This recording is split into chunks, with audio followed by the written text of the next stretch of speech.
주 예수보다 더 귀한 것은 없네.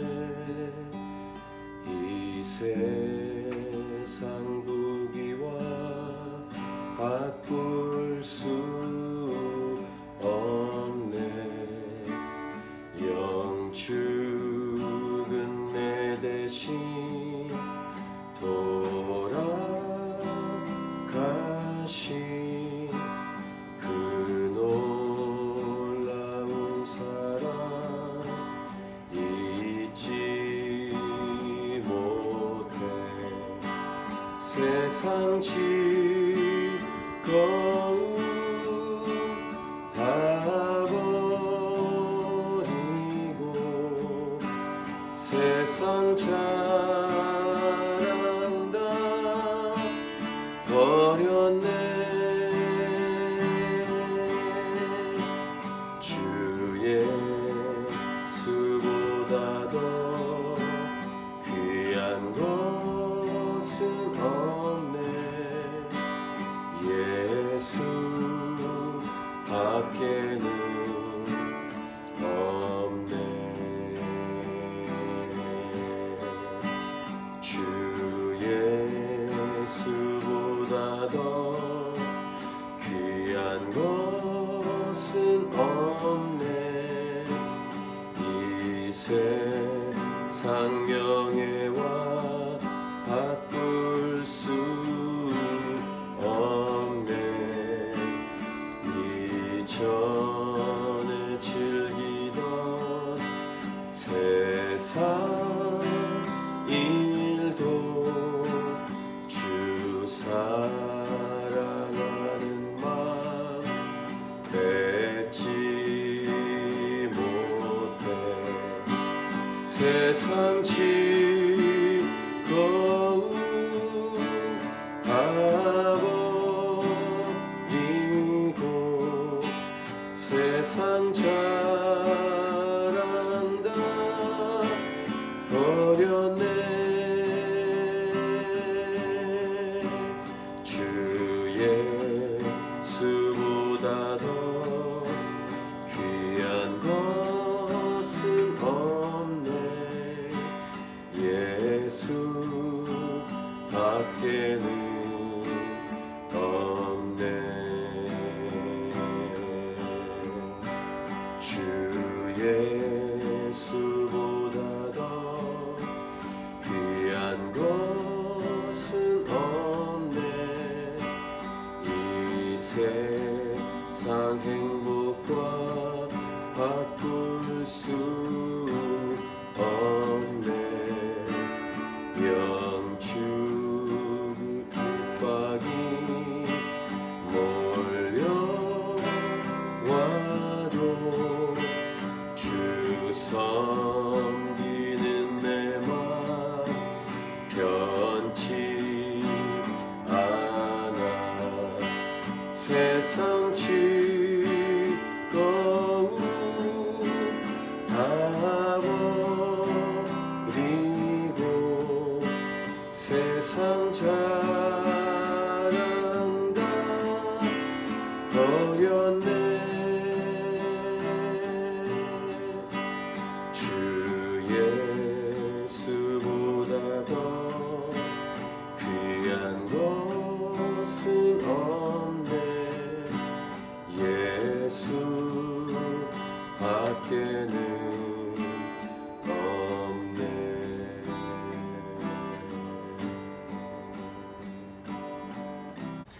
자, 오늘 본문은 바울이 한 말 중에 아주 주옥과 같은 도전이 되는 말씀이 기록되어 있습니다. 이 빌립보서에는 이런 주옥과 같은 말씀이 여러 개가 있습니다. 특별히 빌립보서의 별명이 기쁨의 서신이라고 부르는데, 기뻐하라 라는 명령이 빌립보서 전체 16번이 나옵니다. 4장밖에 안 되는, 챕터 4장밖에 안 되는 곳에 16번에 등장하는 기뻐하라, 이 명령처럼 빌립보서의 별명이 기쁨의 서신인데, 자, 그런 이 기쁨의 서신 안에 오늘 본문에 이제 기뻐하라고 시작하면서 성경 전체에서 정말로 눈에 띄는 이런 구절이 이 빌립보서 3장 부분에 기록이 됩니다. 자, 일단 1절 끝으로 나의 형제들아 주 안에서 기뻐하라. 너희에게 같은 말을 쓰는 것이 내게는 수고로움이 없고 너희에게는 안전하니라. 이렇게 사도 바울이 말을 시작하는데 전에 했던 말을 다시 반복하겠다 이런 말입니다. 반복한다고 해서 수고로움이 없고 오히려 너희에게 안전할 것이다 이렇게 말하면서 반복한다는 말을 한다는 것은 강조하겠다는 말입니다. 어떤 말이냐? 2절 개들을 삼가고 행악한 자들을 삼가고 몸을 상해하는 일을 삼가라. 이렇게 삼가고 이렇게 말을 하는데 개들이라는 단어는 은유적인 표현입니다. 사람을 향해 쓰는 표현인데 율법주의자, 유대 율법주의자를 가리킵니다. 이들은 육체의 할례를 강조하는 자들이죠. 그래서 행악한 자들이라고 동격으로 표현하고 그들은 몸을 상해하는 일을 했다라는 것입니다. 그래서 그들을 삼가라 이렇게 말하고 있는 것입니다. 육신의 할례와 같은 몸의 행위로 거룩함과 구원을 얻을 수 있다는 잘못된 믿음을 가진 그런 자들을 조심하고 경계하라라는 말씀입니다. 그래서 이런 경계해야 될 이 부분을 강조하겠다는 것입니다. 그것이 너에게 유익할 것이다 라는 말이고, 그 다음 3절에서 그렇게 하지 말고 이렇게 해라 하는 말이 3절인데 3절을 같이 읽겠습니다. 하나님의 성령으로 봉사하며 그리스도 예수로 자랑하고 육체를 신뢰하지 아니하는 우리가 곧 할례파라. 지금 할례 얘기하고 있죠. 유대 율법주의자들은 육신의 몸에 직접 할례를 지금도 해야 된다라고 강조하는데 바울은 그렇게 할례를 하는 게 아니라 다른 곳에서는 마음의 할례를 행하라 이렇게 말씀도 했는데 하나님의 성령으로 봉사하고 그리스도 예수로 자랑하고 육체를 오히려 신뢰하지 아니하는 우리가 곧 할례파다. 이렇게 진짜 할례파는 우리다 라고 선언하고 있습니다. 요 3절의 말씀을 잘 보면 하나님의 성령으로 봉사한다고 되어 있는데 이 봉사는 일반적으로 번역은 서비스라고 또 번역하지만 성경의 영어 성경의 다른 번역에는 보시면은 월십이라고 되어 있을 것입니다. 예배해라는 말입니다. 성령으로 예배하라 이런 표현입니다. 영어로 예배한다는 것을 이미 우리는 자주 반복해서 요한복음 4장 23, 24절 말씀을 통해 우리는 자주 듣고 배웠습니다. 영과 진리로 예배하는 자를 우리 하나님 아버지께서 찾으신다라는 말씀을 들었는데 예배를 우리가 위해서 기도할 때 성령 충만함을 어노인팅이라고 부르죠. 우리 금요기도 집회 이름처럼 위해서 기도해야 되는 이유가 여기에 있습니다. 하나님의 성령으로 예배하라. 예배는 영적인 사건입니다. 왜냐하면 영이신 하나님을 만나는 사건이기 때문입니다. 육적으로 인간적인 노력으로만 감당할 수 없는 하나님이 열어주셔야 되고 먼저 그 다음에 영이신 하나님을 우리가 만나기 위해서는 성령 충만해야 합니다. 그래서 오늘 사도 바울은 하나님의 성령으로 예배해라 이렇게 명령하고 있습니다. 그 다음 그렇게 성령으로 예배할 수 있는 전제 조건은 예수님을 믿은 자만 가능합니다. 예수님을 믿어야만 예배할 수 있습니다. 그래서 그리스도 예수를 자랑하는 우리 이렇게 얘기하고 있습니다.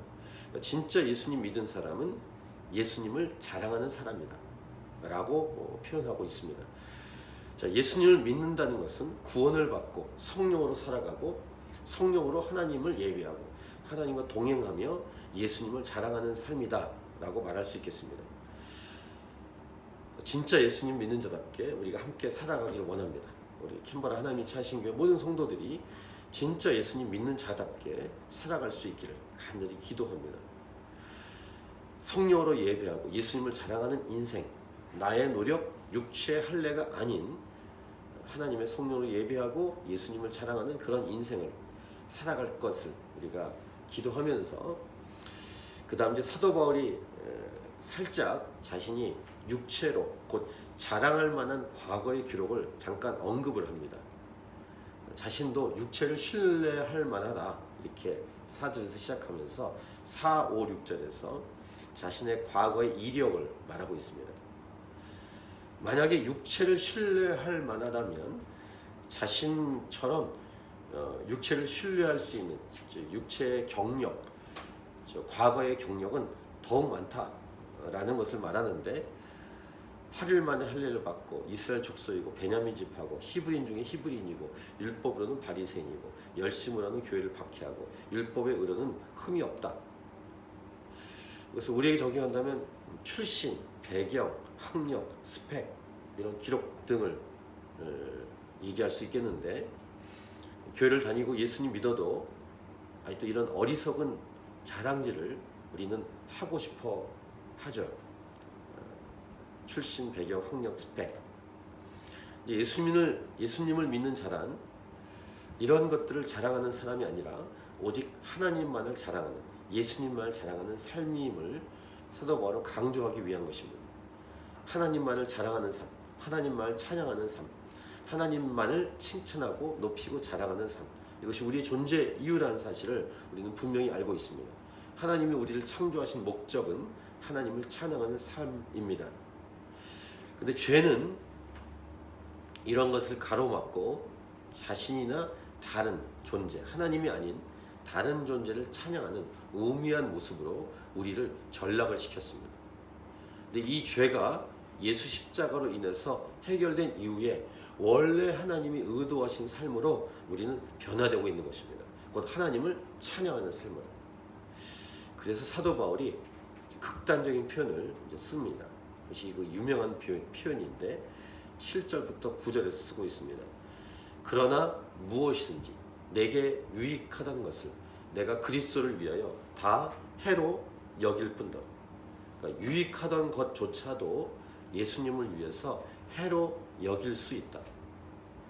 자, 8절 또한 모든 것을 해로 여김은 내 주 그리스도 예수를 아는 지식이 가장 고상하기 때문이라. 내가 그를 위하여 모든 것을 잃어버리고 배설물로 여김은 그리스도를 얻고 9절 그 안에서 발견되려 함이니.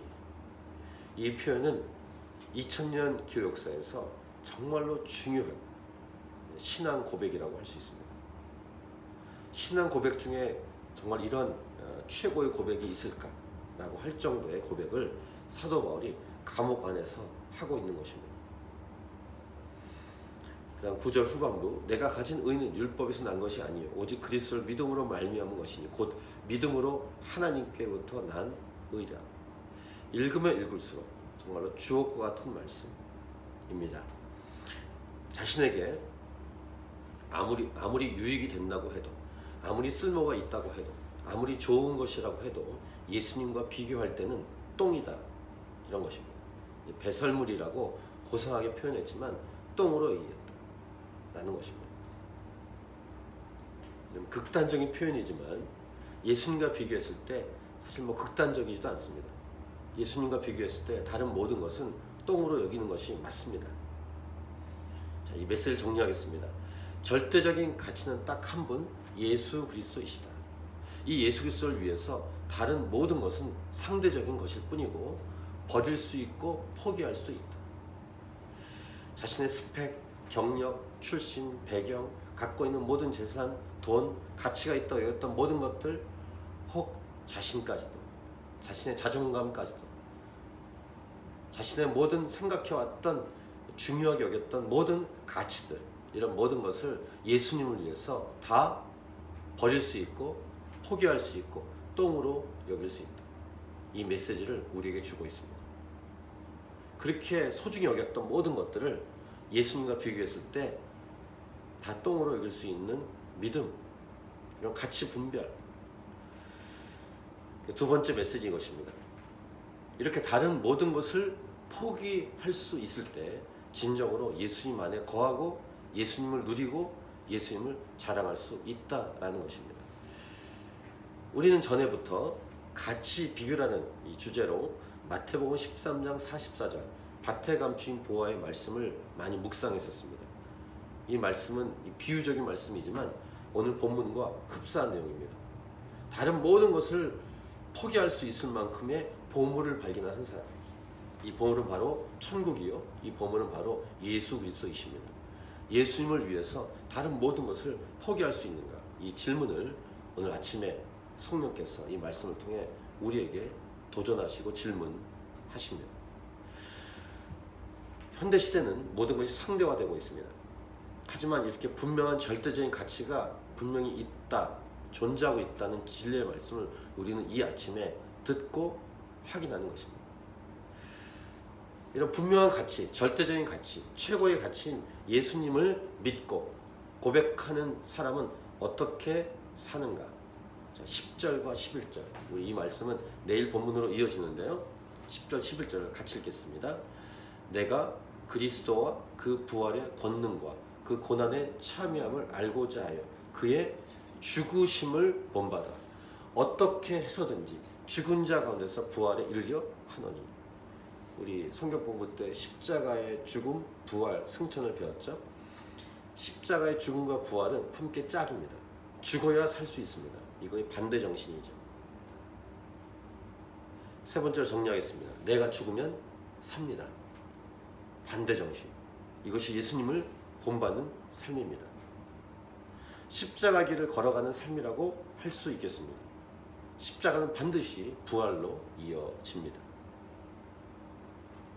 이 세 가지 메시지를 오늘 가슴에 새기면서 다시 한번 자신을 향해서 분명하게 고백을 하십시오. 다른 사람이 나를 무한을 주고 아무리 뭐라고 하고 나의 그 자존심을 다 해하고 나를 무한을 주고 수치를 주고 아무리 그런다고 해도 이미 예수님은 십자가에 못 박기 전에 이런 수치와 모욕과 질시를 다 받았습니다. 우리도 이 십자가 길을 걸어가는 것입니다. 예수님만의 높임을 받는다면 괜찮습니다. 이것이 복음을 증거하는 삶이고 선교적인 삶이고 전도하는 삶입니다. 어떤 수치와 모욕과 자존심이 다 땅바닥에 떨어진다고 해도 예수님만 증거된다면, 그러니까 사도 바울이 빌립보서 1장에서 어떤 모양으로 복음을 증거하든지 괜찮다, 나는 기뻐할 수 있다, 이렇게 선언했던 것이 바로 이 이유 때문입니다. 자기를 괴롭게 하려고 자기를 더 힘들게 하려고 했던 그것도 결국 복음이 증거됐기 때문에 괜찮다. 자신이 감옥에 있는 그 괴로움에 더 괴로움을 주려고 그들이 나에게 했을지라도 복음이 증거되기 때문에 괜찮다, 이렇게 말했던 사도 바울의 그 마음을 알 수 있는 근거가 오늘 본문에 있다는 것입니다. 자, 오늘도 이 말씀을 통해 어떤 인생을 살 것인가 라는 질문 앞에 다시 씁니다. 어떻게 보면 굉장한 비장한 인생론에 관한 질문이지만 답은 아주 단순하고 명료합니다. 십자가, 예수 그리스도, 이 한 분만을 높이며 자랑하는 삶, 이를 위해서 오늘도 죽는 삶. 사도 바울이 고린도서 15장 31절에서 나는 날마다 죽노라 이렇게 고백했는데, 이 고백처럼 우리도 이 고백을 하고 이 아침에 결단을 하고 또 우리 함께 교회된 우리 하나님이 차하신 교회 모든 성도들을 위해서, 우리 가족들을 위해서 간절히 기도하고 우리 모든 성도들이 예수님만을 자랑하는 삶, 예수님을 위해서 다른 모든 것을 버릴 수 있고 포기할 수 있고 자신까지 죽일 수 있는 삶이 될 수 있기를 축복하면서 기도하는 이 아침이, 이 기도가 될 수 있기를 바랍니다. 우리 개인적으로 계속 기도하면서 주 앞에 나가도록 하겠습니다.